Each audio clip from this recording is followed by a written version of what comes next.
তো hello' guys, আমি যেনেকৈ সদায় আমাৰ দোকানৰ ভিডিঅ' বনাই থাকোঁ, আজি আমাৰ তাত চাওক কিমান ষ্টক আহিছে। এইবিলাকতো ছেকেণ্ড হেণ্ডৰ ভৰপূৰ ষ্টক আছে। কিন্তু আমি এতিয়া চাওক আমাৰ তাত আহি হৈছে ভিভ' X100 Pro। চাওক ভিভ' X100 Pro ইমান ধুনীয়া ফোন, বহুতে বিচাৰে।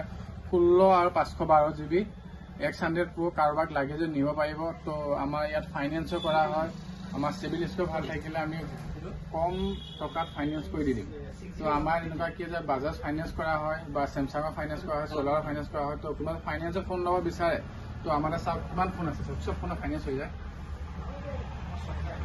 চব ফোন আমাৰ তাত ফাইনেন্স হৈ যায়। কিন্তু মানে কি ফাইনেন্সৰ ফোন ল'বৰ কাৰণে আমাৰ ডকুমেণ্টছ কিবাকৈ লাগে। পান কাৰ্ড লাগে, আধাৰ কাৰ্ড লাগে, বেংক পাছবুক লাগে আৰু ATM কাৰ্ডটো লাগে। আৰু যদি চেমচাঙত হয় ATM নালাগে, বাছ এইখিনিয়ে হ'লে আমাৰ তাত ফাইনেন্স এভেইলেবল। তো মোবাইল লৈ লেপটপ লৈ চব ফাইনেন্সত পাই যাব। তো লোকেশ্যনটো জানেই আমাৰ চবেই যায় মোবাইল জন। তো মৰিগাঁও ভূৰবন্ধা ষ্টেণ্ড। তো ফাইনেন্সৰ ফোন ল'ব হ'লে আমাক কণ্টেক্ট কৰিব।